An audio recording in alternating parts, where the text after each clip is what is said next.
Hi everybody, Udo Flug here from Global and Cultural Affairs in Arts Missoula and host of the Worldview film series. Now many of you might know that we started the Worldview film series 2 years ago in the Roxy Community Theater. The series shows movies from around the world, from other cultures, sometimes produced in the United States, oftentimes produced outside of the United States, and provides a unique insight into other cultures and people in other regions of the world.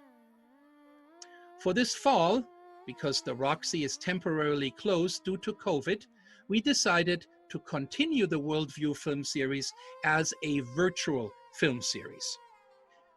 We checked, and Netflix has the movies that we selected, and other streaming services might as well. So please check your own streaming service, but we can tell you that Netflix will have all of the films we selected for this fall. We're kicking off the series with The 100-Foot Journey, a beautiful movie about a family from India that settles in France. As a matter of fact, opens a restaurant right across the street from a famous French restaurant. You can imagine the food competition that is going on, the love, the passion for food preparation and for eating within a community is part of, or the focus of this film. We thought it would be nice to offer a recipe along with each one of the movies that we are featuring this fall. And the recipes are connected to either the theme of the film or the background or the region the film takes place in. So for our kickoff film, The 100-Foot Journey, we decided to cook Channa Masala, a traditional Indian recipe that basically means masala with chickpeas or garbanzo beans.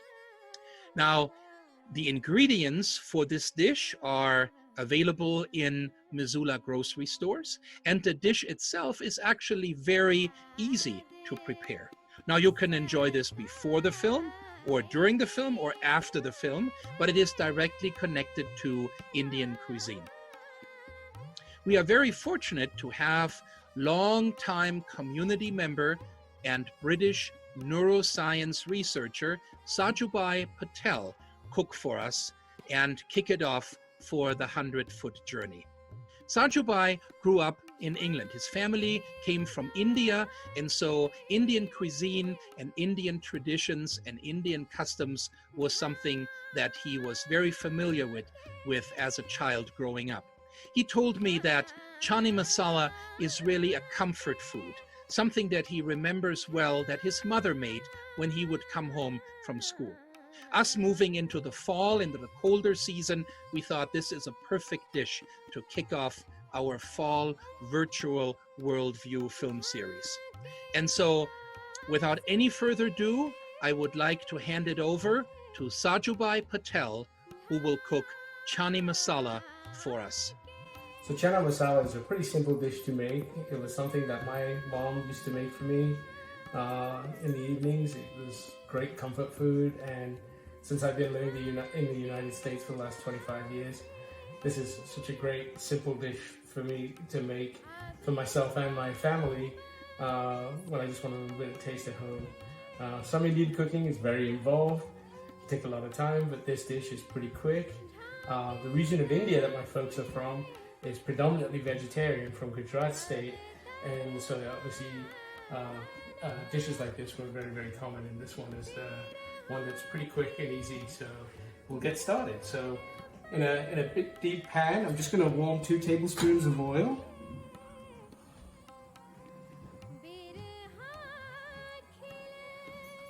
Okay, and we're just going to let that come to heat, and then what we're going to do next is add some seeds and some spices to basically bring out the flavors in the oil. And I'm going to use guesstimations on amounts because that's how my mom usually does it. I've never seen my mom use any measured spoon in my entire life. She totally goes on the smell and the aromas and the look of how the dish is looking. And so to start, we're going to add a little bit, I'm just going to pull it from here, asafoetida, and you don't need very much of this. Half a teaspoon is probably plenty, and as the oil warms, it'll start releasing a very pungent aromatic flavor. This is actually available in stores. It is the powder of a root that's from a latex gum, and it's adds a very unique flavor to Indian dishes. It's used widely in India, North Africa, and Persia. We're also going to add about a tablespoon of black mustard seed, and we're going to let that heat until the seeds actually start to pop.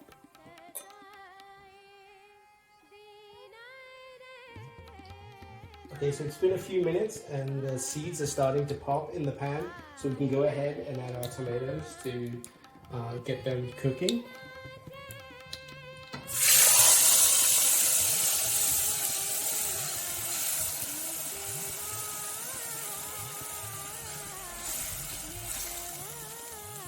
Just need to mix them up a little bit, and then we're just going to cover them for a few minutes to help them start cooking down.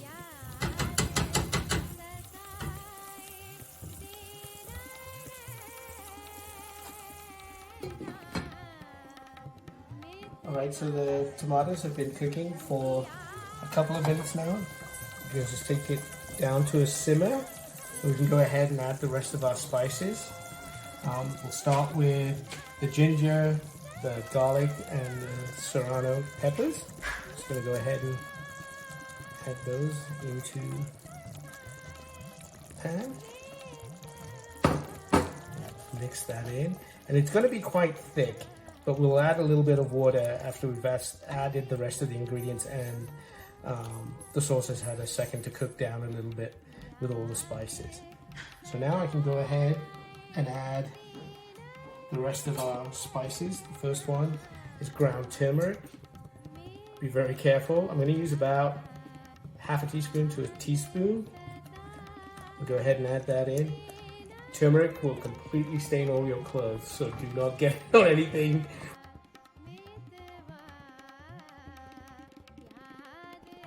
I'm gonna add the cumin, about a half to a full tablespoon of that, and we're gonna add about the same amount of ground coriander seed. Okay, and then I'm also going to go ahead and add about a teaspoon of salt. Okay, you go ahead and stir that all together.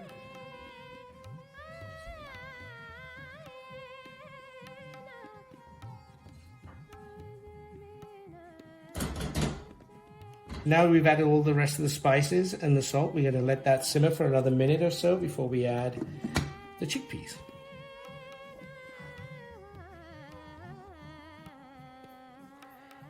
Okay, so our sauce has been simmering for a couple of minutes, and so we'll go ahead and add our garbanzo beans, or chickpeas. I know I keep swapping between the two.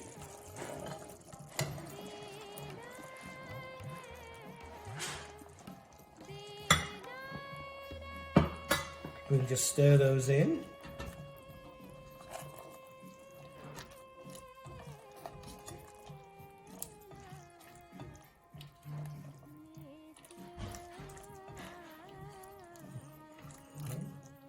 And then we're going to add just a little bit of warm water to thin the sauce, and it'll thicken up again as it cooks down with the garbanzo beans.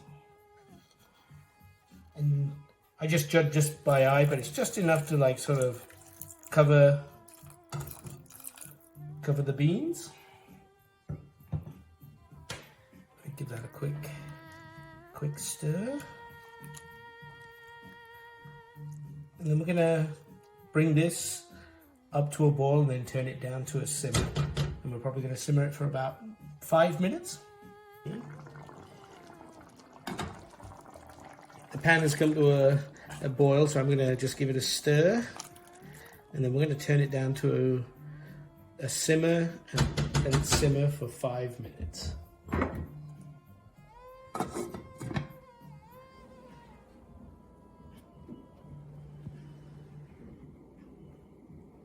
So it's been about 5 minutes. We can go ahead and add our final garnish to this, and just give it a quick stir. And we're going to add fresh cilantro leaves, which we call coriander leaves back home. We're just going to add I would say it's like about half a cup of fresh leaves. We just put those in there and give it a quick stir.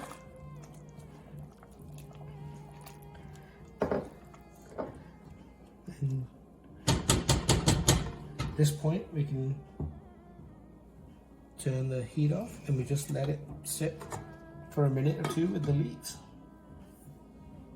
Okay, so our Channa Masala has simmered for about 5 to 7 minutes and it's looking like it's done, so we can go ahead and you can serve it with freshly cooked basmati rice, just traditionally what it's served with, but you can also store-bought naan is also very good. I have friends who just like eating it with bread even, so I mean, or you can just eat it by itself. I personally also like to put fresh yogurt and just stir a little bit into my bowl when I'm eating it. Yeah, if you have a go, I hope you enjoy it. Thank you so much for joining us. Thank you so much for your continued support of the Worldview film series, and we hope you have a great experience watching the 100-Foot Journey and recreating Channa Masala in your kitchen. Thank you and bon appetit.